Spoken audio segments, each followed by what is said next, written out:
चलो, सभी को नमस्कार। एक्चुअली क्या है कि वो मोबाइल में बहुत सारी दिक्कतें आती रहती है।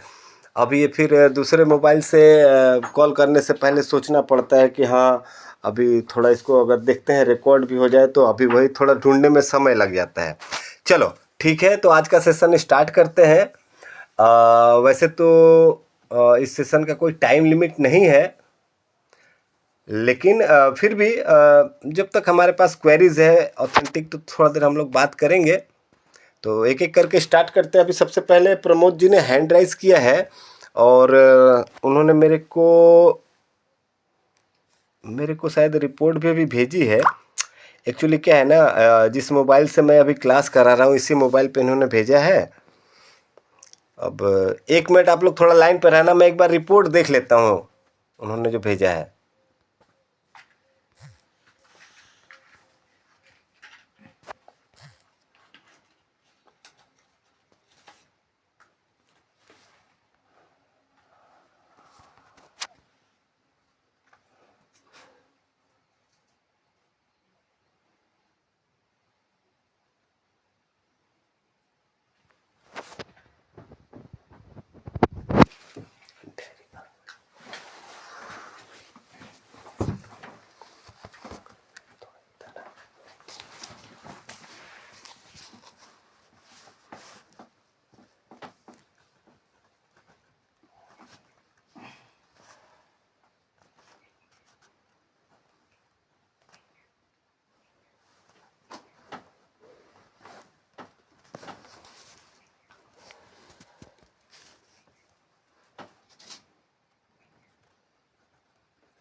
चलिए ठीक है, अभी वो रिपोर्ट्स मैंने देखी।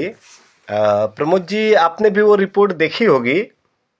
उसके लास्ट में इम्प्रेशन में जितनी सारी बातें लिखी हुई है, उसमें दो शब्द जो है बहुत मेजर है। पहला है रेट्रोलिस्थेसिस, और उससे भी पहले एक है सेक्रलाइजेशन।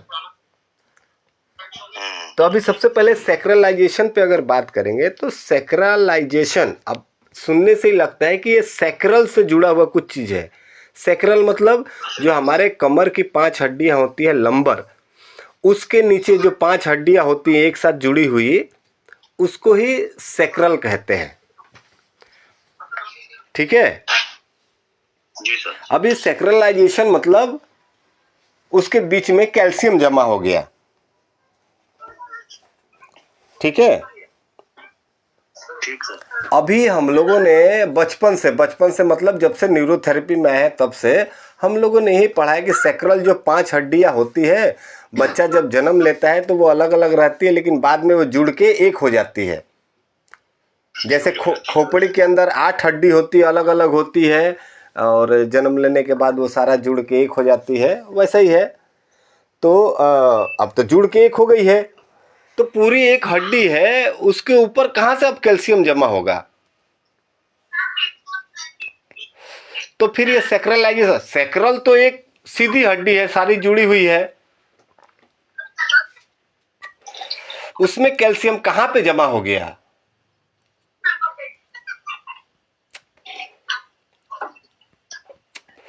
जैसे एंकोलॉजिंग स्पॉन्डिलाइटिस होता है ना, तो उसमें कहते हैं कि हाँ भाई, सर्वाइकल में या थोरेसिक में या लंबर में जो स्पाइन है उसके अंदर कैल्शियम जमा हो गया, लेकिन सेक्रल में कहाँ हो गया? एक चीज में ये पास हो जाता सकता है, बता रहा हूँ। एक दिन ये मैं बहुत पहले सोच रहा था कि सेक्रल के ऊपर ये एक सेशन कराएंगे, इसीलिए ये रिपोर्ट जो आपने भेजा है ना, 2-3 बार आपने पहले भी भेजा था, तो मैं काफ़ी दिन से इस चीज़ में था कि स्पेशली आपसे बात ना करके एक इसके ऊपर सेशन करेंगे कि जो हम लोगों ने पढ़ा है ना कि सेक्रल की 5 हड्डियां जुड़ के फ्यूज हो जाती हैं, एक साथ मिल जाती हैं, ऐसा नहीं है, ये गलत है। आज के बाद ये जो पढ़ा है ना, किसी भी सेमिनार में आप जाओ, कहीं भी जाओ, तो आप खुला ये बात बोल सकते हो। आप गूगल पे सर्च करो या गाइटन का जो बुक है जिसको कि हम लोग हेल्थ साइंस का वेद मानते हैं, उसमें भी पढ़ के आप देख सकते हो। जो हमारा सेक्रल जॉइंट होता है, ऐसा नहीं है कि पूरा एक साथ जुड़ गया है, उसमें मिनिमम कम से कम 1 डिग्री की मूवमेंट होती है। मतलब हर 2 हड्डी आपस में 1 डिग्री तक मुड़ सकती है। मिनिमम 1 डिग्री तक तो मुड़ ही सकती है। हाँ, जो लोग योगा करते हैं, डांस वगैरह करते हैं या फिजिकल एक्टिविटी उनका वैसा है, तो उनमें 1 डिग्री से ज़्यादा भी मुड़ सकता है। कई बार आपने देखा होगा, बहुत सारे जिम्नास्ट हैं लोग, बहुत सारे डांसर्स हैं लोग, बहुत सारे योगा के लोग हैं। आप सिंपली एक बाबा रामदेव की आप कोई योगा देख लेना, वो जैसी जैसी एक्टिविटी कर सकते हैं, हम लोग आम इंसान नहीं कर सकते। क्यों? क्योंकि उनकी बॉडी की मूवमेंट ज़्यादा। हम लोग कहते हैं ना फ्लेक्सिबिलिटी, तो फ्लेक्सिबिलिटी कोई एक ऐसा चीज़ नहीं है कि दिमाग में फ्लेक्सिबिलिटी आ गया तो पूरा बॉडी के हर पार्ट में फ्लेक्सिबिलिटी अगर बढ़ता है तो उसी को हम लोग इलास्टिसिटी या फ्लेक्सिबिलिटी कहते हैं। तो हर जॉइंट कभी भी फ्यूज नहीं होता है। हमारे खोपड़ी का जो 8 हड्डी है ना, जुड़ के एक बन गया, वो भी अभी एक नहीं है। अगर आप में से किसी का कोई फ्रेंड हो या कोई फैमिली वाला हो जो हॉस्पिटल में पोस्टमार्टम डिपार्टमेंट में काम करता होगा, तो उनसे पूछना कभी, या आप लोग भी यूट्यूब पे जाके पोस्टमार्टम के बहुत सारे वीडियो हैं, उनमें देखना स्कल पोस्टमार्टम ऐसा लिखना है। स्कल मतलब अपना खोपड़ी, ये जो जबड़ा वबड़ा सारा कुछ हो गया, तो उसमें दिखाता है दिमाग को खोलते हुए आगे की तरफ से टाका को खोलते हैं और वो पूरा ढक्कन का तरह खुलता है। और जब खुलता है तो अंदर से दिखता भी है कि वो 8 अलग अलग है। ऊपर से भले स्किन ने ढक रखा है, बीच में जो भी चीज़ आ गया, तो कोई भी जॉइंट 100% फ्यूज्ड नहीं होता है। ये चीज़ ध्यान रखिएगा। थोड़ा बहुत मूवमेंट होता है। मैं कहता हूँ एक सीधी हड्डी रहती है अगर सेक्रल, और उसमें कैल्शियम जम गया तो क्या दिक्कत है, उसको वैसे भी हिलना नहीं है। हाँ, गर्दन के अंदर कैल्शियम जम गया तो गर्दन हिलना बंद हो जाएगा, कमर के अंदर कैल्शियम जमा हो गया तो कमर हिलना बंद हो जाएगा। अरे सेक्रल के अंदर कैल्शियम जमा होगा तो क्या होगा, वो तो हिलता नहीं है और नहीं हिलेगा, मत हिले। लेकिन वो हिलता है, और उस समय पे कैल्शियम जमा हो जाए तो हमें प्रॉब्लम शुरू होती है। अब दूसरा एग्जांपल बताता हूँ। हम लोग कहते हैं हिलता नहीं है, हिलता नहीं है तो फिर S4 S5 क्यों देते हैं? किसी को पेशाब नहीं हो रहा है, बूंद बूंद पेशाब आ रहा है, तो उसको हम लोग कोई भी ट्रीटमेंट, किडनी क्लियर वगैरह देते हैं या ऐसे ट्रीटमेंट जो भी ट्रीटमेंट दे, लास्ट में S4 S5 देते हैं ना। क्यों देते हैं? जब सेक्रल काम ही नहीं करता है तो S4 S5 क्यों देते हैं? दैट मीन्स क्लियर है कि सेक्रल काम करता है, और उसके काम के बीच में अगर कैल्शियम आके जमा हो जाए तो वही सेक्रलाइजेशन होता है। अभी सेक्रलाइजेशन समझ में आया? Yes sir. अभी भूलोगे तो नहीं? अगर 1 साल बाद पूछूं तो मान लो 2025 का फेलोशिप ग्रुप चल रहा है और उसमें किसी का सवाल आया, मैं लिख के रखता हूँ आपके इधर सेक्रलाइजेशन के बगल में, प्रमोद जी। अगर अगली बार किसी ने मेरे से सेक्रलाइजेशन के बारे में पूछा तो मैं आपका नंबर दूंगा कि प्रमोद जी से बात करो, सेक्रलाइजेशन एकदम बिल्कुल बढ़िया तरीके से समझा देंगे। अब दूसरा जो वर्ड है रेट्रोलाइस्थेसिस, अब इसका क्या मतलब होता है? किसी को पता है? सर हड्डी का पीछे पट्टियों का खिसक जाना। हड्डियों का पीछे खिसक जाना है। ओके। और कोई और बताए? झुमुर मैम, ये रेट्रोलिस्थेसिस किसी को पता हो बताइए। सना हयात जी, कल आप 2 बार फ़ोन भी कर रहे थे, आपका फ़ोन मैं नहीं रिसीव कर पाया। अभी सेशन होने के बाद आप एक बार बात करिएगा मेरे से।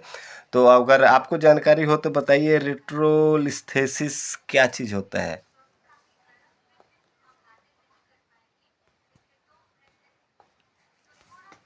फौजी साहब, उदय जी,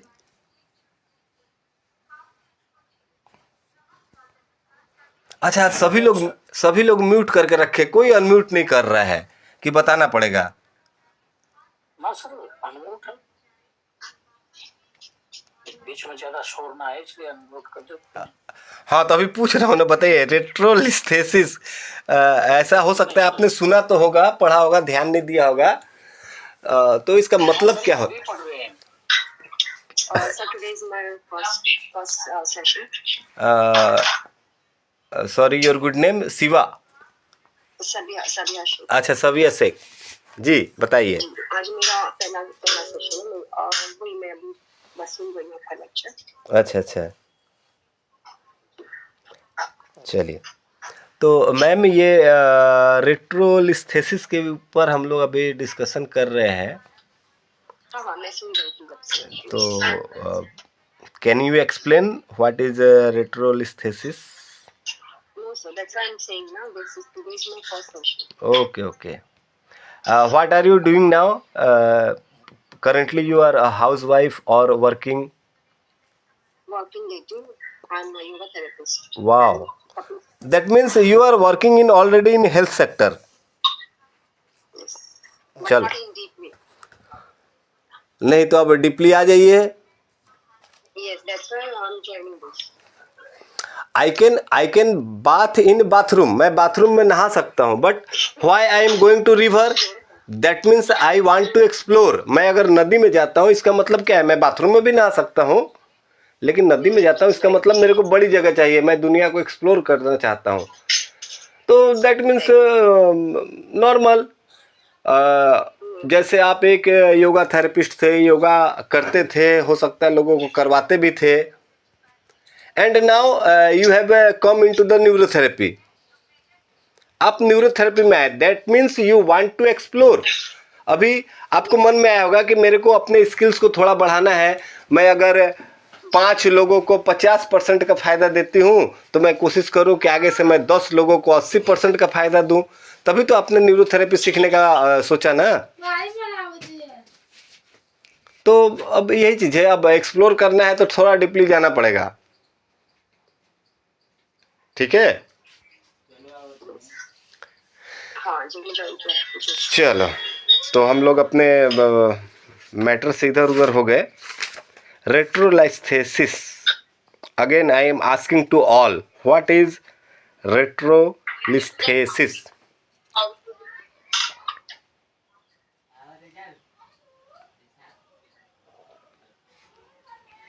भैया कोई तो बताओ, नहीं पता है तो कम से कम इतना तो बोलो कि नहीं पता है।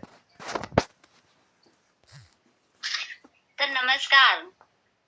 नमस्कार जी, नमस्कार। सर नहीं पता है इसके बारे में। ओके, चलिए कोई नहीं, बताते हैं। हमको भी नहीं पता है क्या है वो। अरे मुझे भी नहीं पता है इसके बारे में। अच्छा, चलो।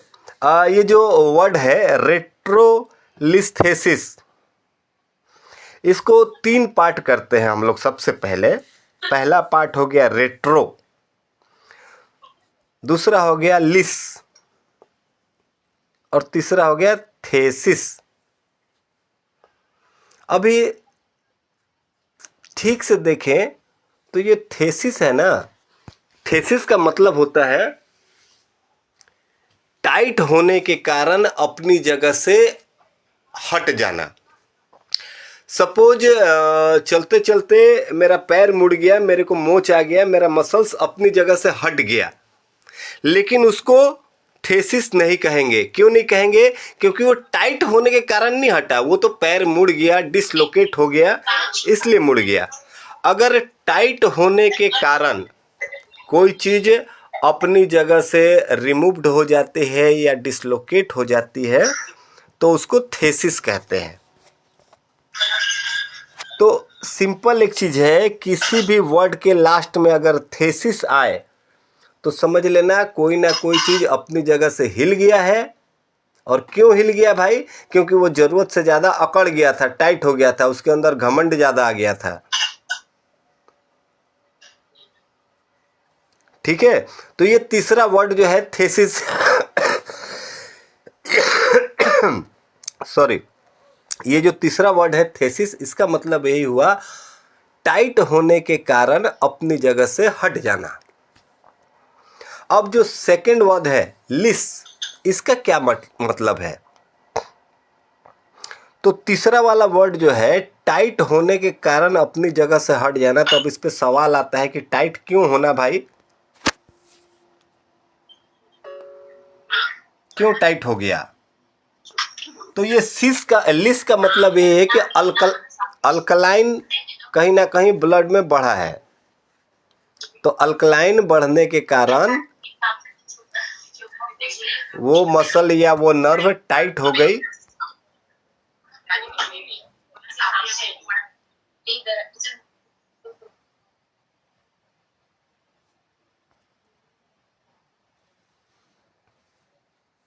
अल्कलाइन बढ़ने के कारण वो मसल्स या वो नर्व टाइट हो गई। रेट्रो मतलब पीछे की तरफ। फ्रंटो मतलब आगे की तरफ। ऐसा ये वर्ड होता है, ये सब ग्रीक वर्ड है। फ्रंटो मतलब आगे की तरफ, रेट्रो मतलब पीछे की। तो कोई भी चीज अल्कलाइन बढ़ने के कारण टाइट होके अपनी जगह से पीछे की तरफ खिसक गई। पूरे बात को ध्यान से सुनना एज इट इज। कोई भी चीज अल्कलाइन बढ़ने के कारण अल्कलाइन बढ़ने के कारण टाइट होकर अपनी जगह से मतलब थेसिस पीछे की तरफ हट गई। पीछे मतलब रेट्रो। तो कोई भी चीज अल्कलाइन बढ़ने के कारण टाइट होकर अपने जगह से पीछे हट गई तो उसको रेट्रोलिस्थेसिस कहेंगे।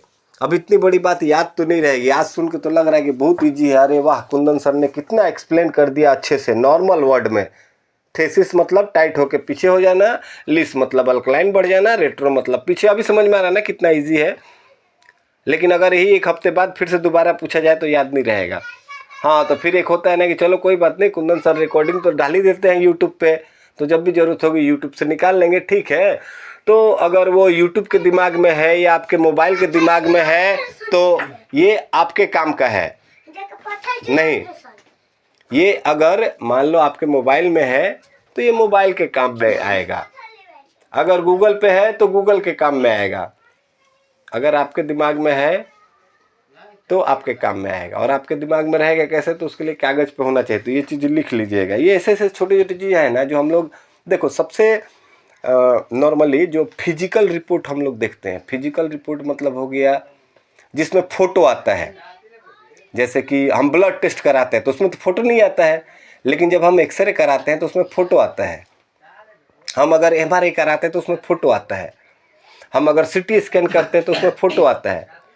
तो जो भी चीज़ हमें फिजिकल दिखाई देती है उसको फिजिकल एग्जामिनेशन कहते हैं। तो इसमें सबसे क्रिटिकल होता है MRI।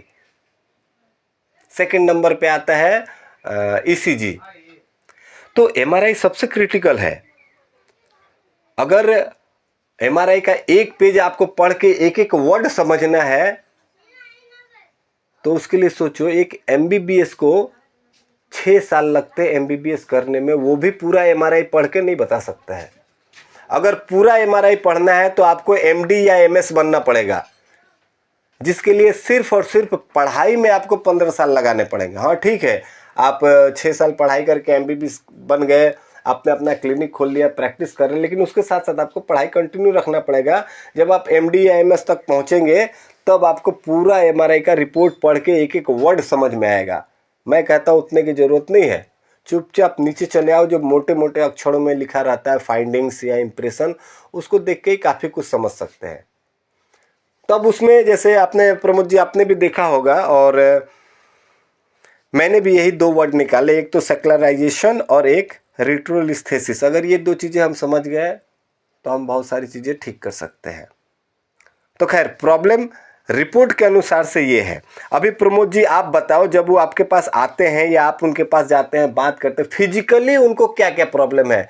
कहीं दर्द है, चलने में प्रॉब्लम है, उठने में प्रॉब्लम है, बैठने में प्रॉब्लम, क्या क्या चीज़ें उनको प्रॉब्लम होती है? अभी करंट क्या सिचुएशन है ये अभी बताइए। चलने में ना बिल्कुल बंधे रहते हैं वो, मतलब कमर बिल्कुल ऐसी बैंड रहती है और दर्द रहता है वहाँ। अच्छा, एक तो साथ साथ में डायबिटिक भी है सर। ओके। हाँ डायबिटिक भी है। दूसरा सैक्रलाइजेशन है, तो मतलब जैसे सीधे नहीं खड़े हो पाते हैं ये बिल्कुल। हाँ वो तो मतलब देखो, जैसे मैं क्या बताऊं, जैसे पेट आगे को निकला होता है, अंदर को घुसे होते हैं और बड़े अजीब ढंग से चलते हैं। देखो एक चीज़ है, कभी भी स्पाइन में दिक्कत, किसी को गर्दन में दिक्कत हो गई, अब वो गर्दन घुमा नहीं सकता है, अपन को लगता है ठीक है गर्दन नहीं घुमा सकता, बाकी सब तो ठीक है ना, बाकी सब भी ठीक नहीं है। वो जब चलेगा ना तो उसको गर्दन को देख के ही आपको समझ में आएगा अजीब सा चल रहा है यार, इसका गर्दन में कुछ दिक्कत है। या थोरासिक में कोई ऐसे कहते हैं कि थोरासिक में कोई प्रॉब्लम नहीं होती, लेकिन एक एंकोलॉजिंग स्पॉन्डिलाइटिस ऐसा चीज़ है जो सबसे ज़्यादा थोरासिक पे ही इफेक्ट करता है। सबसे पहले 80% लोगों को थोरेसिक एंकोलॉजिंग स्पॉन्डिलाइटिस से ही स्टार्टिंग होती है, बाद में वो लंबर और सर्वाइकल तक पहुंचता है। तो थोरासिक में भी दिक्कत आएगी तो अपने को लगता है कि आगे पसलियाँ हैं सपोर्ट करके रखी, वो तो सीधा ही रहेगा, नहीं वो भी, ये जैसे आपने काइफोसिस देखा है ना, वो कुबड़ हो जाता है। तो कुबड़ क्या है, वो थोरासिक रीजन में ही प्रॉब्लम आ गया। तो स्पाइन के अंदर कुछ भी प्रॉब्लम आएगा तो उनके पोस्चर में तो नो डाउट कुछ ना कुछ प्रॉब्लम आएगा ही आएगा। ठीक है, पोस्चर वो देख के ही आपको पता चल जाएगा कि इनमें कुछ ना कुछ तो गड़बड़ है। चलो, और ये दर्द जो है सिर्फ सैक्रल, कमर और थोरासिक रीजन में रहता है कि नीचे पैर तक भी जाता है, जैसे जांघ के पीछे या काफ मसल में, एड़ी में? सर अभी करीब उनको कमर में ही प्रॉब्लम होती है बच्चा। ओके, तो अभी ट्रीटमेंट क्या क्या दिया है आपने? सर उनको मैंने स्टार्ट किया था 15 मेडुला इंटू 2 ट्रीटमेंट, और उसके बाद सर मैंने उनको स्टार्ट करा है न्यूट्रल ट्रीटमेंट। अच्छा। और उसके बाद सर मैंने उनको 20 टॉप फिंगर, 6 NNS और 60 टॉप फिंगर पेन। उसके बाद सर मैंने इनको दिया अनिल शर्मा 10 पेन के साथ।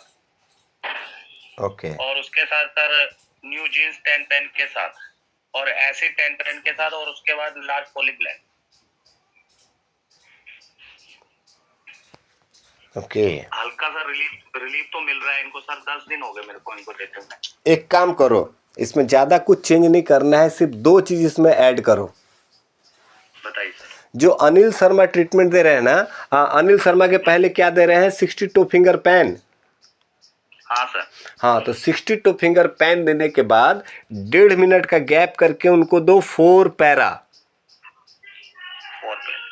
और 4 पैरा देने के बाद फिर 1.5 मिनट का गैप करना, उसके बाद देना अनिल शर्मा ट्रीटमेंट। ठीक है सर। ठीक है।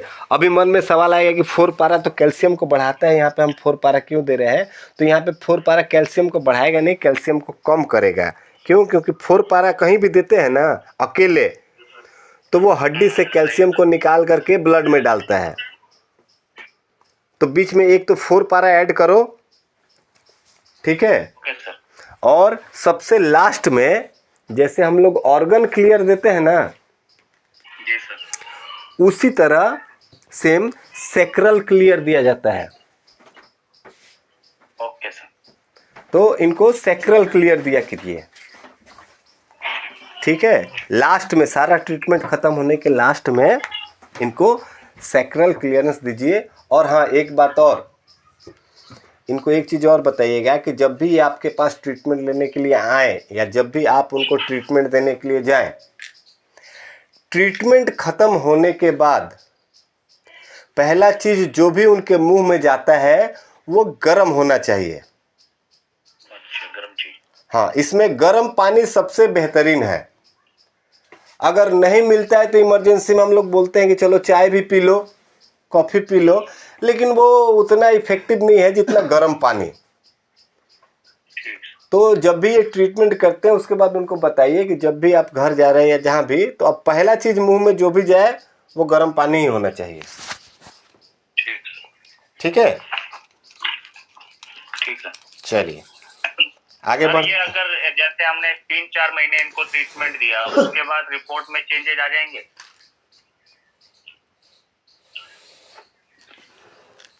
देखिए, रिपोर्ट में तो नो डाउट चेंजेज आएंगे, लेकिन 3-4 महीना तो आपको ये जो सैक्रलाइजेशन है ना, देखो दोनों चीज़ अलग अलग है। सैक्रल, एक मिनट, सैक्रलाइजेशन मतलब हो गया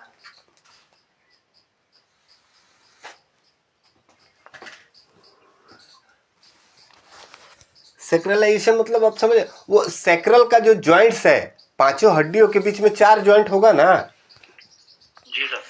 तो वो चारों जॉइंट में अगर कैल्शियम जमा हो जाता है तो उसको सैक्रलाइजेशन कहते हैं। तो हम जब ट्रीटमेंट देंगे ना तो पहले ये सैक्रलाइजेशन ठीक होगा, वहाँ से कैल्शियम बाहर निकलेगा। लेकिन ऐसा नहीं एक दिन देंगे अगले दिन सारा निकल जाएगा। वहाँ से कैल्शियम रिमूव होने में ही 3 से 4 महीने लग जाएंगे। लेकिन हाँ, कैल्शियम रिमूव हो जाएगा तो उनका दर्द ठीक हो जाएगा। लेकिन जो पोजीशन गड़बड़ हो गया है ना, वो नहीं ठीक है। रेट्रोलाइस्थेसिस नहीं ठीक होगा 3-4 महीने में, उसमें कितना टाइम लगेगा? उसको कम से कम 1 साल लगेगा। जो पोजीशन गड़बड़ हो गया है वो लगभग, वो भी क्या, अगर 50 के लगभग की उम्र है तो, अगर 60-70 का उम्र है तो 1 साल से ज़्यादा भी लग सकता है। लेकिन हाँ, जो उनको अभी सबसे मेन तकलीफ है दर्द वाला, वो सेक्रलाइजेशन के कारण, तो सेक्रलाइजेशन है उनका, मतलब 1 से 1.5 महीने में आराम मिलना शुरू हो जाएगा। 3-4 महीने तक बीतते बीतते दर्द पूरी तरीके से, दर्द, स्वेलिंग, इन्फ्लेमेशन, ठीक सर, ये सब गायब हो जाएगा। ठीक है, थैंक यू सर। चलिए ओके, आगे बढ़ते हैं। फेमिता जी एक बार अनम्यूट हो जाइए। Hello hello sir. हाँ नमस्कार सर। जी नमस्कार, बोलिए। सर मेरी क्वेरी ये है कि सर है ना, जो फेट जम जाता है ना, तो सर मेरे एक पेशेंट को एड़ी के ऊपर, हील के ऊपर फेट जमा हुआ है, हील के पीछे वाले हिस्से में। आपको कैसे पता कि फैट जमा हुआ है? उनका सर, जी सर, आपको कैसे पता कि फैट जमा हुआ है? सर उन्होंने बोला कि हमने जांच करवाई थी, अभी तो मैंने उनकी जांच ली नहीं है, मगर वो कह रहे थे कि मतलब जैसे ऊपर बहुत ऊंचा हो रहा है। अच्छा, तो पहले जैसे रिपोर्ट, मांस की तरह सर। हाँ तो पहले रिपोर्ट ले लीजिए, फिर बात करेंगे। लेकिन एक चीज़ दिमाग से निकाल दीजिए कि मांस जम गया है। मांस बस 2 ही जगह सॉरी फैट जम गया है। ये 2 ही जगह जमता है, एक तो लीवर में जमता है और एक एडिपोज टिश्यू। एडिपोज टिश्यू मतलब हमारे जो हिप्स है, बटक है, बटक में फैट जमता है। और बेली, जो पेट का, वो नाभि का जो चारों तरफ का हिस्सा है।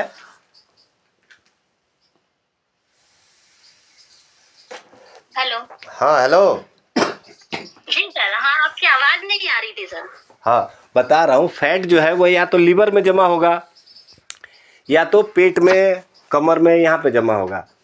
वो किसी दूसरी जगह, हड्डी उड्डी तो फैट को अपने पास आने भी नहीं देता है। वहाँ पे क्या है ना, एड़ी में जो पीछे आपको लग रहा है कि मांस जैसा फूल गया है, इसको स्पर कहते हैं। वहाँ का हड्डी बढ़ रहा है। हड्डी बढ़ रहा है। हाँ, अभी जब उनका एक्सरे देखेंगे ना, एक्सरे में साफ दिखाई देगा कि वहाँ का हड्डी बढ़ गया है। हड्डी का जो नॉर्मल साइज होना चाहिए उससे बड़ा, वो कुछ एक नुकीला कांटा जैसा ऐसा निकल गया है। जी जी सर, ऐसा ही है। हाँ, अभी रिपोर्ट तो ठीक कह रहा है कि हड्डी बढ़ गया, लेकिन एक्चुअली हड्डी नहीं बढ़ता है। 24 मतलब 18 साल के बाद तो बढ़ता ही बढ़ता नहीं है। हाँ, फिर भी जॉइंट्स थोड़े से बढ़ते हैं, वो भी 24 साल तक। 24 साल के बाद हड्डी कोई कहीं नहीं बढ़ता है, कहीं नहीं लिखा हुआ है। आप दुनिया का कोई सा भी किताब पढ़ लो, कहीं पे लिखा हुआ है क्या कि 24 साल के बाद हड्डी बढ़ सकती है? नहीं सर। तो जहाँ पे लिखा हुआ उससे पूछना चाहिए ना कि 38 साल मेरी उम्र है और मेरी एड़ी में हड्डी बढ़ गई। कैसे बढ़ गई भाई? आपने तो लिख रखा है कि 24 साल के बाद हड्डी बढ़ नहीं सकती है, और फिर आप कह रहे हो कि एड़ी में हड्डी बढ़ गई। तो एक्चुअली वो हड्डी नहीं बढ़ती है, सही बात है। वो हड्डी के कोने पे ना कैल्शियम जमा हो जाता है, इसको कैल्सिफिकेशन कहते हैं। मतलब समझ लो आपके पास एक चम्मच है, लोहे का चम्मच है, आपने उसको धो दिया और ऐसे ही कहीं मिट्टी में रख दिया, आप भूल गए। 1 महीने बाद याद आया, तो 1 महीने बाद जाके आप उस चम्मच को ढूंढोगे तो देखोगे उसके ऊपर जंग लग गया है, कुछ ना कुछ जमा हो गया है उसके ऊपर। जी सर, होता है ऐसा। वो जितना भी स्मूथ होगा, 1 महीना वहाँ रहने के बाद वो रफ हो जाएगा, नुकीला नुकीला, उसमें से ऐसा कुछ आएगा जो आप टच करोगे ना तो आपको उंगली को वो महसूस होगा, खुरदरापन। तो वैसे ही कोई हड्डी के लास्ट में अगर मान लो नमक का टुकड़ा जैसे होता है ना, नमक का टुकड़ा भले बहुत छोटा होता है, लेकिन आप हाथ में अगर एक टुकड़ा भी लोगे तो समझ में आएगा कि हाँ कुछ हाथ में है। तो वैसे ही छोटे छोटे टुकड़े वहाँ पे जमा होते रहते हैं, जिसको कि कैल्सिफिकेशन कहते हैं। ये कैल्शियम के टुकड़े हैं। तो वो क्या है, हड्डी के ऊपर कैल्शियम बढ़ रहा है। अभी क्या होगा, शुरू में डॉक्टर उनको कुछ दवाई देंगे खाने के लिए कि खाइए, ठीक हो जाएगा। अगर फिर भी नहीं ठीक होता है तो एड़ी में इंजेक्शन लगाएंगे। वो बताएंगे कि देखो आपका हड्डी बढ़ गया है, अब इसको गलाने के लिए इंजेक्शन लगाना पड़ेगा। अगर इंजेक्शन लगाने के बाद ठीक हो गया तो अच्छी बात है, लेकिन 2 साल के बाद फिर हो जाएगा। तो फिर लास्ट में डॉक्टर कहेंगे ना ना जी अब तो ठीक नहीं होगा, अब तो ऑपरेशन करना पड़ेगा। चलो ठीक है, ऑपरेशन भी करवा लिया। ऑपरेशन कराने के बाद 5 साल के बाद अंदर फिर हो जाएगा। क्यों हो जाएगा? क्योंकि कैल्शियम तो जमा हो रहा है, आपने तो कटवा के निकलवा दिया। आपकी खेती थी भाई, जैसे बाल काटते हैं हर महीने काट के निकाल देते हैं, फिर से हो जाता है, तो आपने वैसे ही वो वहाँ का कैल्शियम जो जमा था उसको कटवा के निकलवा दिया, लेकिन वो तो फिर बढ़ेगा ना। अब क्यों बढ़ रहा है उसके ऊपर तो आपने कुछ किया नहीं, कैल्सिफिकेशन क्यों हो रहा है। अब लोग कहते हैं कि कैल्शियम ज़्यादा हो गया है। नो डाउट, आप रिपोर्ट देखोगे ना, उनके ब्लड की अगर रिपोर्ट देखोगे तो उसमें दिखेगा कैल्शियम ज़्यादा है खून में, अच्छा। तभी वहाँ पे जाके जमा हो रहा है ना। कोई चीज़ जब तक, एक बात बताओ, मान लो मैं और आप बैठे हुए हैं, आपके पास 2 रोटी है, मेरे पास भी 2 रोटी, हम लोग खा रहे हैं और एक एक रोटी हमने खा ली, दूसरी रोटी खाएंगे। हाँ, अगर मेरे पास भूख उतनी नहीं है, मैं अगर एक रोटी से ज़्यादा नहीं खा सकता, तो मैं पूछूंगा कि मैडम मेरे पास एक एक्स्ट्रा रोटी है, ये आप ले लो, खा लो। अगर मेरे पास ज़्यादा होगा तो मैं तभी सामने वाले को दूंगा। तो वैसे ही खून में कैल्शियम ज़्यादा हो जाता है तो वो कहीं ना कहीं ले जाके जमा कर देगा। सबसे पहले किडनी में ले जाके जमा करता है, किडनी स्टोन बनता है। अच्छा। लेकिन अगर किडनी स्ट्रांग है तो वो मार के भगा देगी, चल मेरे पास जगह नहीं है, जा यहाँ से। तब फिर ढूंढता है कहाँ जमा है। तो भाई कैल्शियम की जरूरत सबसे कहाँ होती है, जरूरत ज़्यादा हड्डी में, तो वो हड्डियों के पास जाता है। तो सारी बड़ी बड़ी हड्डियां हैं शरीर में, तो वो ढूंढते ढूंढते अब देखते हैं नीचे की तरफ जाना आसान है, ऊपर जाना, दिमाग की तरफ जाना मुश्किल है। हार्ट दबाएगा तब जाएंगे, नीचे जाना आसान है, तो नीचे की तरफ जाके ढूंढता है, तो देखता है उसको एड़ी मिल गया सबसे लास्ट में, तो उधर जाके जमा कर दिया। हमने काट के निकाल दिया, वो तो फिर जाके जमा कर रहा है। तो प्रॉब्लम ये नहीं है कि एड़ी में वो जाके जमा कर रहा, प्रॉब्लम ये है कि खून के अंदर कैल्शियम बढ़ा हुआ है। तो अपने को एड़ी नहीं ठीक करना है, अपने को खून के अंदर जो कैल्शियम बढ़ा हुआ है उसको ठीक करना है। अच्छा, कैसे ठीक करना है इसके बारे में बाद में बात करेंगे। अब ये समझना है खून में कैल्शियम बढ़ा क्यों है।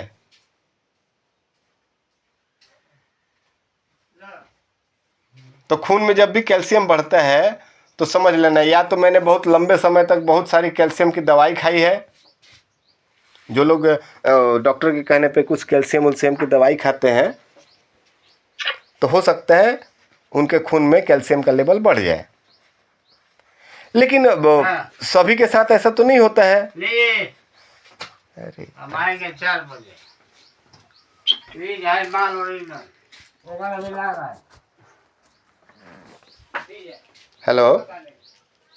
जी सर। तो जब भी ब्लड के अंदर कैल्शियम का लेवल बढ़ता है तो इसका मतलब समझ ना कि ऐसा नहीं कि हमने या तो अलग से बहुत सारा कैल्शियम खा लिया है, लेकिन नॉर्मली ऐसा होता नहीं है। जो लोग बाहर से कैल्शियम नहीं खाते उनके अंदर भी बढ़ जाता है। तो उनके अंदर क्यों बढ़ जाता है, इसका मतलब कहीं ना कहीं हड्डी में कैल्शियम कम हो गया। अक्सर देखोगे कि एड़ी की हड्डी बढ़ गई है तो उन लोगों को घुटने में दर्द आ जाएगा। एक्सरे करेंगे घुटने का तो पता चला घुटने में कैल्शियम है ही नहीं, हड्डियाँ घिस रही हैं। सर उनके घुटनों में भी दर्द है। हाँ, तो जाहिर सी बात है, जब एड़ी में हड्डी बढ़ रहा है ना, कैल्शियम जमा हो रहा है, तो कहीं ना कहीं कम हो रहा है। या तो घुटने में होगा या तो कमर में होगा। और उनकी कमर में भी दर्द है। हाँ, तो उसी कारण से वो वहाँ पे कैल्शियम कम हो रहा है और एड़ी में कैल्शियम बढ़ रहा है। जी जी। तो अब हम अब बताओ, एड़ी को ठीक करें कि घुटने को ठीक करें कि कमर को ठीक करें, कौन सा करना। वो तो आएंगे ना, को, तो कहने लगे नहीं बोले मेरे तीनों ही दर्द ठीक कर दो। हाँ, तो कौन सा करना आसान है पहले बताइए, तो फिर उसी को पहले किया जाएगा। हेलो। हेलो। जी सर। बोल रहा हूँ कि एड़ी में भी दर्द है, घुटने में भी दर्द है और कमर में भी दर्द है, ठीक है। तो पहले किसको ठीक किया जाए। सर पहले एड़ी के दर्द को।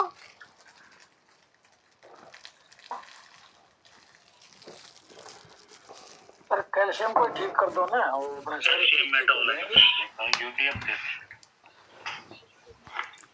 ब्लड में है नहीं कैल्शियम।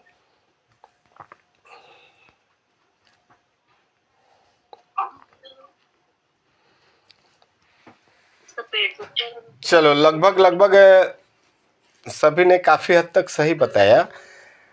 हम लोग चाहे तो एड़ी को पहले ठीक कर सकते हैं, लेकिन मेरे को लगता है ये एड़ी घुटना कमर के चक्कर में ना पड़ के अपने को ये समझ में आ रहा ना कि कहीं पे ज़्यादा है तो कहीं पे कम है। अब जिसके पास ज़्यादा है वो संभाल नहीं पा रहा है, और जिसके पास है कम है वो बेचारे का गुजारा नहीं चल रहा है। अभी समझो आसाम में आचार्य रामचंद्रन जी भी है, ट्रीटमेंट बताते हैं, और झुमुर मैम भी है, वो भी ट्रीटमेंट बताती हैं। अभी उनके पास इतने पेशेंट आ रहे हैं कि वो संभाल नहीं पा रहे हैं।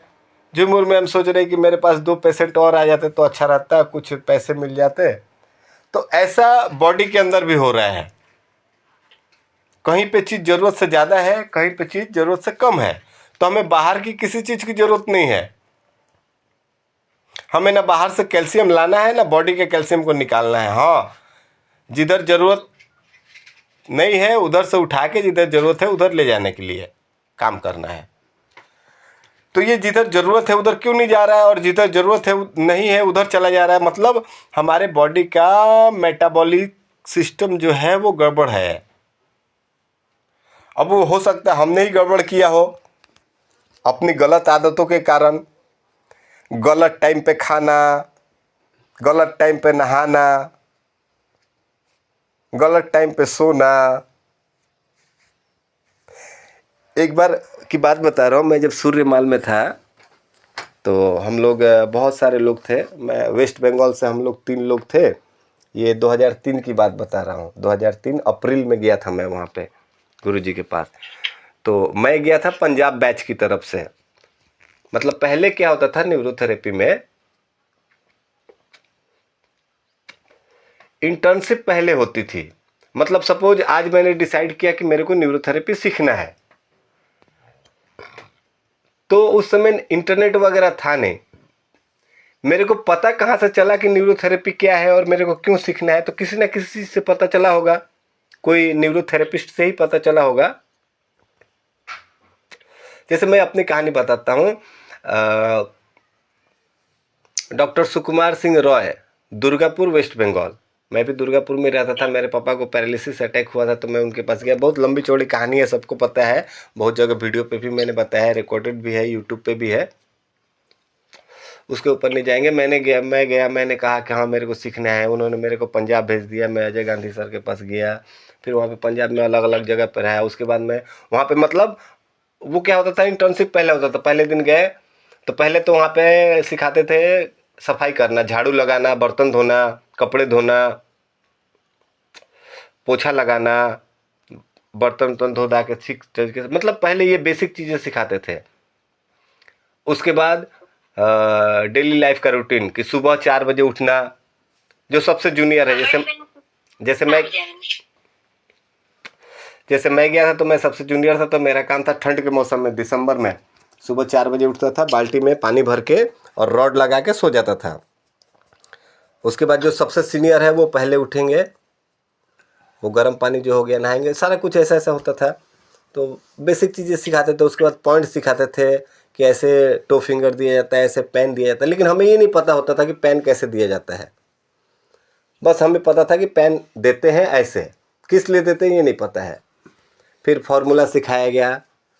तो अपने को पता है कि वेटर प्लस न्यू गोल फार्मूला में ये होता है। क्या होता है, वेटर कहाँ पे है? वेटर तो छोड़ो, वेटर कोई चीज़ होता है अपने बॉडी के अंदर, यही नहीं पता था। और मेरे को लगता है न्यूरोथेरेपी में आने के पहले आप में से किसी को नहीं पता होगा। आपने कभी नाम भी नहीं सुना होगा वेटर।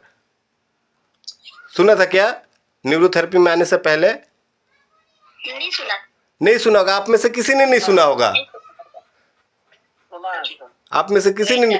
तो उधर आने के बाद सुना वेटर प्लस न्यू गोल। तो अपने को क्या पता था, वो कोई होगा बंदा जिसने ये फॉर्मूला बनाया होगा, उसके नाम से है वेटर, उसका नाम होगा। तो ऐसा फॉर्मूला याद कर लिया हमने। वो क्या काम में आता है वो अपने को नहीं पता था। फिर गुरुजी के पास गए तो गुरुजी उस समय, जैसे हमारे जो कोर्स हुआ करते थे 4 महीने के होते थे, तो अब 4 महीने के कोर्स में इसलिए गुरुजी वहाँ पे पॉइंट्स बहुत कम बताते थे, उनका लॉजिक बताते थे कि 2 पेन से क्या होता है, 4 पेन से क्या होता है, ये सारी चीज़ें। और एक छोटी सी बात है, हमारे बैच में मतलब सबसे आलसी जो बंदा था वो प्रीतपाल जी थे। फरीदकोट में अभी 2021 में मैं था उनके साथ 1 साल, जब हमने ये फेलोशिप ग्रुप स्टार्ट किया था। तो वो हमारे बैच के सबसे आलसी बंदे थे, और ये सबको पता था, गुरुजी को भी पता था। तो गुरुजी काफ़ी दिनों से, जैसे गुरुजी क्या होता था, हर रोज का ना जो जो किया उन्होंने न्यूरोथेरेपी में, वो सब अपनी डायरी में लिखते थे। कि एक बंदे को रोज हम लोग 1 पेन दे रहे थे, ठीक तो है, लेकिन मज़ा नहीं आ रहा था। तो आज मैंने सोचा हरि की कृपा हुई कि पेन आधा ही देते हैं, और जैसे ही हमने आधा पेन दिया 6 बार, वो बंदा उछल के खड़ा हो गया। ऐसा ऐसा गुरुजी का एक्सपीरियंस आप लोगों ने भी बहुत पढ़ा होगा। तो वो हर चीज़ अपनी डायरी में लिखते थे। तो हम लोग जब गए थे 2003 में, तो वो समय एक नया काम कर रहे थे। ये जो गाइटन की बुक है ना, इसको वो शॉर्ट कर रहे थे, इंग्लिश में ही कर रहे थे, लेकिन उसको छोटा बना रहे थे, और बाद में उसको हिंदी में भी करा उन्होंने। तो जब हिंदी में करना था, तो अब सबको पता था कि इस पूरे आश्रम में अभी ऐसा एक ही बंदा है जो 4 से 6 घंटे तक एक ही जगह बैठ सकता है, वो है प्रीतपाल जी। तो गुरुजी ने कहा कि प्रीतपाल पुत्र, तू मेरे साथ बैठ है, और मैं जो जो बताऊंगा उसको लिखते जाना। तो बात तो ठीक है, बट अब गुरुजी जो बोल रहे थे अंग्रेजी में, उसको हिंदी में लिखना था। अब हिंदी प्रीतपाल जी बोले मैं लिख तो दूंगा, लेकिन आपकी अंग्रेजी हिंदी में मेरे को समझ में नहीं आएगी। तो फिर मैंने बोला ठीक है। तो हम लोगों ने लिखा। तो वो एक एक बारीक चीज़ें जो बताते थे, मैंने नहीं लिखा, मैंने तो सिर्फ बताया, प्रीतपाल जी ने लिखा उसको। गुरुजी बताते थे, उसको मैं हिंदी में कोशिश करता था शॉर्ट करके बताने के लिए, जैसे आप लोगों को कोशिश करता हूँ कि चीज़ों को शॉर्टकट में समझा सकूँ, ऐसा एग्जाम्पल के द्वारा कि हमेशा समझ में आए। तो ये सारी चीज़ें थी। तो कहने का मतलब है, ये जो चीज़ें हैं ना, जो मैं अभी बता रहा था कि अब इसमें हमें कहीं बाहर से कैल्शियम लाना नहीं है, हमें कहीं से कैल्शियम भगाना नहीं है। बॉडी के अंदर कहीं पे कम है, कहीं पे ज़्यादा है, तो उसी को बैलेंस करना है। तो सबसे पहले समझना है कि कहीं ना कहीं मेटाबॉलिज्म हमारा गड़बड़ है। मेटाबॉलिज्म मतलब मान के चलो, आप लोग फैमिली में जितने भी मेंबर हो, किसी के घर पे 3 मेंबर होंगे, कहीं 4 होंगे, कहीं 8 होंगे, कहीं 10 होंगे, जितने भी मेंबर है। अब घर में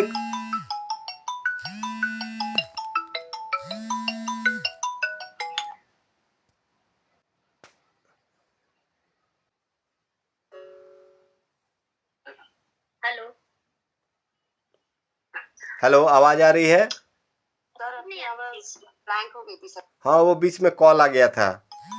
देखो पौरा है आई प्रदीप के बेटा, जानता क्लास होता तो फिर भी। Hello hello. जी सर। हाँ सर, आपकी आवाज नहीं आ रही थी सर। अब क्या करूं, अब मेरे को ऊपर वाला ने ऐसा पावर दिया रहता ना कि दुनिया में कोई बेवकूफ़ होता ही नहीं। मेरे जितने भी पहचान के हैं, चाहे फ़ोन पे चाहे, सबको मैंने बता रखा है कि संडे को 9:30 बजे से क्लास रहती है। तो 9:30 बजे से हो सकता है 12 भी बज जाए, इस बीच में फ़ोन नहीं करना। लेकिन पता नहीं क्यों अक्सर लोगों को ना क्लास के टाइम पे ही याद आता है कि कॉल करना है। और जब भी कॉल आता है ना आपके मोबाइल पे भी, अभी क्लास के बीच में अगर कोई कॉल आ जाएगा तो देखिएगा क्लास रुक जाएगा, तब क्या बताया जाए। चलो कोई नहीं। तो अभी मेटाबॉलिज्म को ठीक करना है। आइडिया है, आप 2 मोबाइल यूज कीजिए। किस चीज़ के लिए?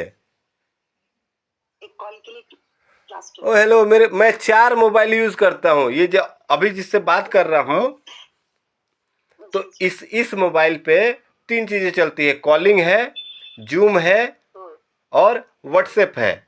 यूट्यूब तो इनबिल्ट आता ही आता है। इस मोबाइल पे ना फेसबुक है ना कुछ नहीं है। दूसरा एक मोबाइल है जिसमें जो नॉर्मली, ये सब छोड़ो, वो सब बात छोड़ो, होता रहता है। हाँ, टॉपिक पे आते हैं। तो जा चुका है हमारा। हाँ हाँ, तो अभी सबसे पहले यही करना है कि मेटाबॉलिज्म को ठीक करना है। इसके लिए मेटाबॉलिक ट्रीटमेंट, मेटाबॉलिज्म मतलब समझ में ही आ रहा है, मेटाबॉलिक ट्रीटमेंट देना ही देना है, लेकिन उसके पहले भी कुछ देना है। सबसे पहले कोई भी आप सिस्टम से जुड़ा हुआ कोई भी बीमारी को ठीक कर रहे हैं। सिस्टम से जुड़ा हुआ मतलब अपने बॉडी के अंदर जैसे 11 सिस्टम है ना, digestive system, endocrine system, neuromuscular system, cardiovascular system, respiratory system, excretory system, reproductive, ऐसे से 11 सिस्टम है। अगर किसी सिस्टम के बीमारी के लिए कोई भी ट्रीटमेंट दे रहे हैं, जैसे किसी को अस्थमा है तो वो क्या है, रेस्पिरेटरी सिस्टम, सांस का दिक्कत है ना, अस्थमा, तो वो सिस्टम के दिक्कत। तो किसी को भी सिस्टम्स के जुड़ा हुआ कोई भी ट्रीटमेंट आप दे रहे हैं, उसके पहले 15 मेडुला 3 बार जरूर दीजिए। लिख लीजिए, सबसे पहला ट्रीटमेंट 15 मेडुला 3 बार। जी सर। लिख लिया आपने? जी सर। सर स्पेलिंग जरा बोलिए। 15 मेडुला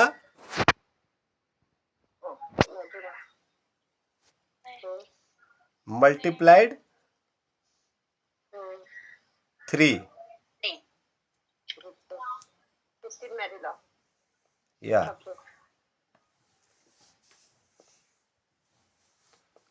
ये 3 टाइम्स देना है। जी सर। ठीक है। सेकंड में देना है 20 toe finger 6 NNS। 2 finger sir है। टो फिंगर, हाँ, और उसके बाद NNS। सुनो सुनो,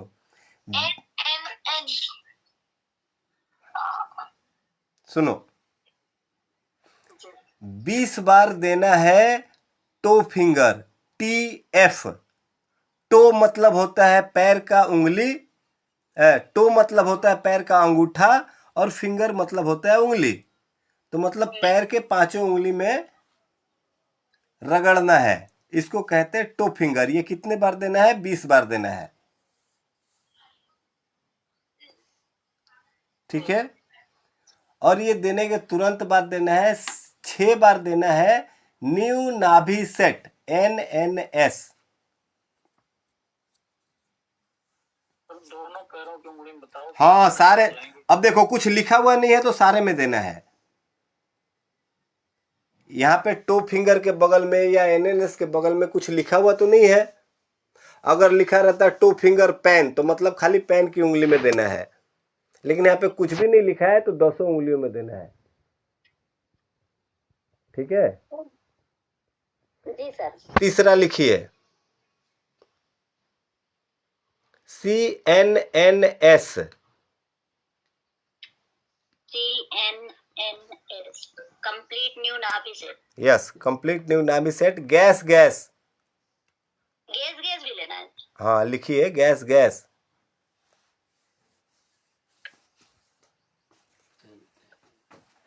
जी सर। All 3 side.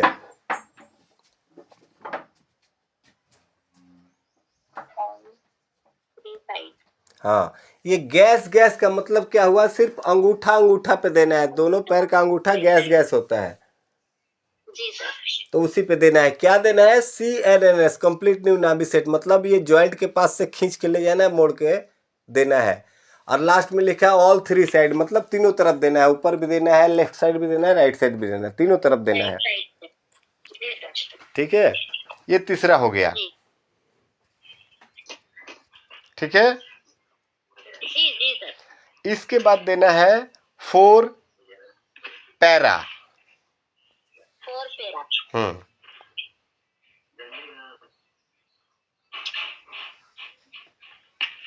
हो गया। जी सर।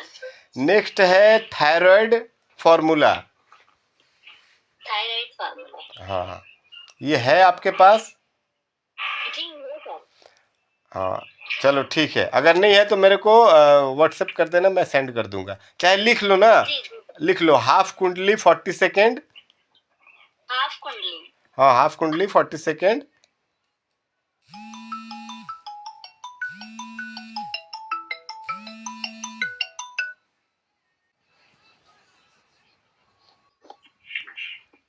हाफ कुंडली,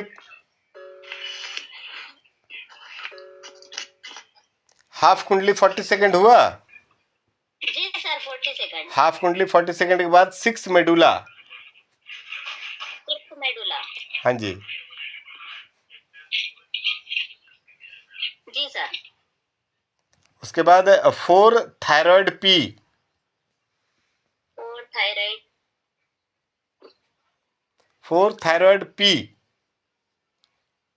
पी। जी सर। उसके बाद 4 थायराइड। फिर 4 थायराइड। लिखिए पहले 4 थायराइड।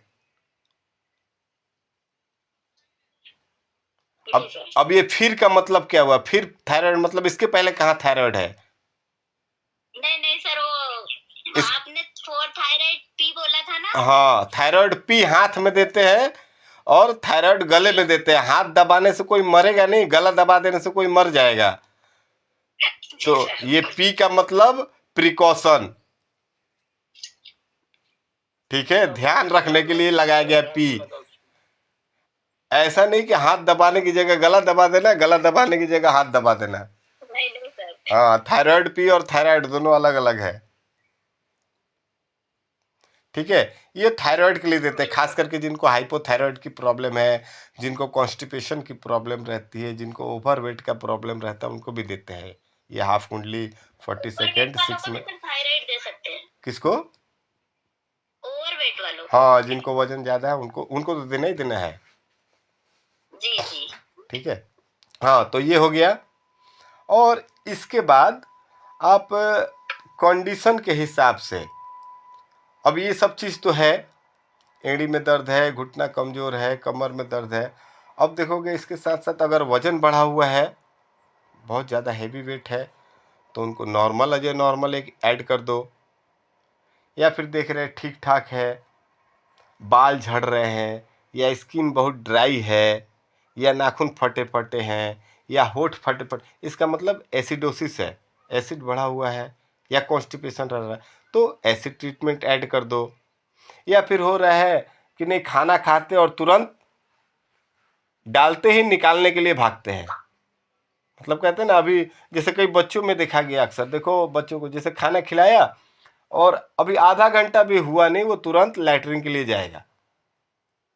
तो ये मतलब क्या? तुरंत खाया और तुरंत निकालने के लिए भागे, दैट मीन्स ये एल्कलोसिस की प्रॉब्लम है, कहीं ना कहीं अल्कलाइन बढ़ा हुआ है।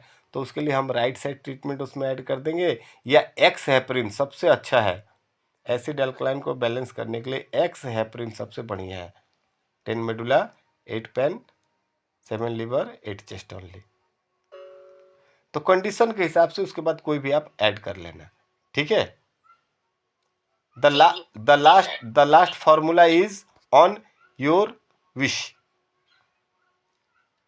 आपको अपने समझ के हिसाब से, अपने विवेक के हिसाब से जो अच्छा लगे, सबसे आखिरी वाला, पहला वाला ये 3-4 है ना, ये तो सेम रखना है। लास्ट वाला आप अपने हिसाब से देख करके डिसाइड कर लेना। जी जी सर, उनकी कंडीशन देख के और फिर मैं यूज कर लूंगी सर। चलो ठीक है, थैंक यू सर। चलिए आगे बढ़ते हैं।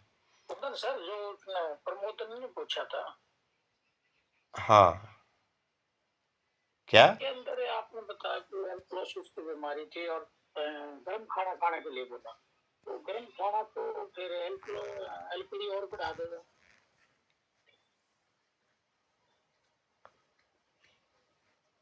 तो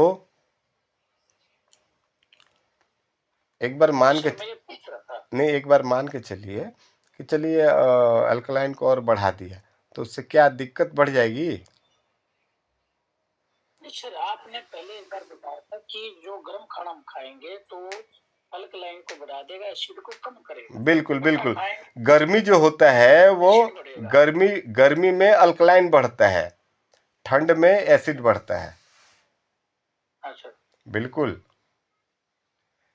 देखो एक चीज है, सुनो, लॉजिक सारे अपनी जगह पे सही है, लेकिन आज हम लोग इस लॉजिक के बारे में क्यों सोच रहे हैं, क्योंकि हम लोग न्यूरोथेरेपिस्ट हैं।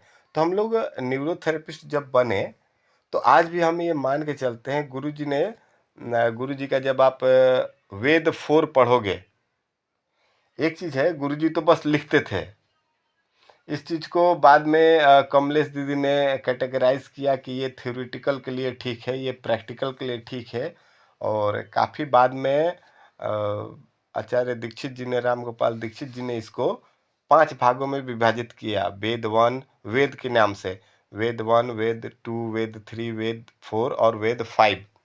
तो वेद 5 जो है वो तो क्वेश्चन आंसर है, मतलब हर साल एग्जामिनेशन में जो क्वेश्चंस आते हैं उनका एक तरह से क्वेश्चन बैंक है। लेकिन वेद 4 जो है, वेद 1 जो क्या है वो एनाटॉमी फिजियोलॉजी है, वेद 2 जो है वो न्यूरोथेरेपी पॉइंट है, वेद 3 जो है वो न्यूरोथेरेपी फार्मूला है, और वेद 4 जो है वो डिजीज एंड डायग्नोसिस है। तो वेद 4 में आप देखोगे तो उन्होंने सारी बीमारियों को कुछ चैप्टर वाइज किया है। जैसे सबसे पहले उसमें मिलेगा डाइजेस्टिव सिस्टम डिसऑर्डर, मतलब पेट से, जैसे कोलाइटिस हो गया, डायरिया हो गया, लिवर सिरोसिस, ऐसी ऐसी चीज़ें जो पेट से जुड़ी हुई है, डाइजेस्टिव सिस्टम। उसके बाद सेकंड है एसिडोसिस, एसिड से जुड़ी हुई, उसमें 47-48 बीमारियां हैं। फिर आता है एल्कोलोसिस, फिर आता है इन्फेक्शन, फिर इन्फ्लामेशन, ऑटो इम्यून, फिर इन्फ्लामेशन, फिर कार्डियोवास्कुलर, ऐसे ऐसे करके लास्ट में किडनी की बीमारियां आती है। ऐसा कुछ कुछ उन्होंने चैप्टर बनाया। तो आप देखोगे कि ये हड्डी से जुड़ी हुई जितनी भी बीमारियां हैं ना, ये चाहे सर्वाइकल स्पॉन्डिलाइटिस हो, चाहे कमर का हो, साइटिका हो, घुटने का दर्द हो, स्लिप, कुछ ना कुछ हो ऐसा, सारा जो प्रॉब्लम है ना, दर्द वाला जितना भी चीज़ है, कुछ कुछ दर्द को छोड़ करके ये सब कहीं ना कहीं एसिडोसिस में आता है। आप देखना, अगर पूरा वेद 4 आप पढ़ोगे उसमें शायद 207-8 बीमारियों के बारे में है। ये जब मैं वहाँ पे आरोग्य पीठ में था तो मैं और सचिन जी मिल करके हम लोग उसका एक लिस्टिंग बना रहे थे। वो अभी एक एक्सेल फाइल में है, सचिन जी के शायद लैपटॉप में है, शायद मेरे देखता हूँ उसमें भी, ड्राइव में भी हो सकता है। वो एक एक्सेल सीट है, वो क्या नाम उसका हमने रखा था, वन सीटर। ये महक मैम के पास भी शायद होगा। तो उसमें हमने सारी बीमारियों को वैसे जैसे उन्होंने कैटेगराइज किया है वैसे एक हमने वो एक्सेल सीट बना रखी है कि अगर ये बीमारी है तो कौन सी कैटेगरी की है, उसके क्या क्या सिम्टम्स होंगे, क्या क्या उनसे पूछना है, क्या क्या चेक करवाना है या चेक करना है, और फिर कितने दिन ट्रीटमेंट देना है, बेसिक ट्रीटमेंट, क्या उसके बाद एडवांस ट्रीटमेंट की ज़रूरत है, अगर हाँ तो फिर उसके बाद क्या देना है, प्रिकॉशन क्या क्या रखना है, कौन कौन से पॉइंट नहीं देने, सब पूरा वो एक एक्सेल सीट था। तो उसमें एक यही बात है कि जितने भी दर्द से जुड़े हुए चीज़ है ना, वो लगभग एसिडोसिस में ही आते हैं। एसिडोसिस मतलब एसिड बढ़ा हुआ है। तो इसीलिए मैं ये अक्सर करता हूँ, खास करके बरसात और ठंड के दिन में तो ज़रूर करता हूँ, गर्मी में कभी कभी छोड़ भी देता हूँ, कि कोई भी दर्द वाले पेशेंट है तो उनको ट्रीटमेंट देने के बाद मैं ये कहता हूँ कि अभी आप जब घर जा रहे हैं ना, तो रास्ते में या घर पे जाने के बाद कुछ भी आप मुंह के अंदर डालते हैं तो पहला चीज़ जो है वो गर्म होना चाहिए। उसमें भी अगर गर्म पानी हो, मतलब जैसे घर गए और थोड़ा सा गुनगुना या गर्म पानी पी ली तो वो सबसे अच्छा है। लेकिन आपको पता है कि अब ट्रीटमेंट लेके मेरे को सीधा ऑफिस जाना है, बीच में कुछ नहीं मिल सकता है, तो क्या गर्म मिलेगा भाई, चाय मिल गया तो चाय पी लो, और कुछ नहीं मिलता है तो बगल में कचौड़ी मिल गई अगर गर्म है। अगर सॉरी, अभी गर्म चीज़ की मेरे को भी बहुत ज़रूरत है, तो जो भी गर्म मिल गया उसको ले। तो उससे क्या होगा, नॉर्मली जब भी हम गर्म चीज़ लेंगे तो बॉडी के अंदर कुछ टाइम के लिए एल्कलोसिस रिएक्शंस होगा, मतलब हमारे बॉडी के अंदर अल्कलाइन बढ़ेगा। अब अल्कलाइन बढ़ने का मतलब ये नहीं कि एसिड कम होना शुरू हो जाएगा, लेकिन हाँ, जब अल्कलाइन बढ़ेगा तो वो कुछ हद तक एसिड को न्यूट्रलाइज करेगा। तो इसलिए अक्सर दर्द वाले लोगों को कहते हैं कि भाई गर्म खाना खाओ तो ज़्यादा अच्छा है। लेकिन ये नहीं कि हमेशा गर्म खाना खाओ, फिर पंगा हो जाएगा। ट्रीटमेंट लेके जब जा रहे हैं उस समय कुछ गर्म चीज़ खा लीजिए।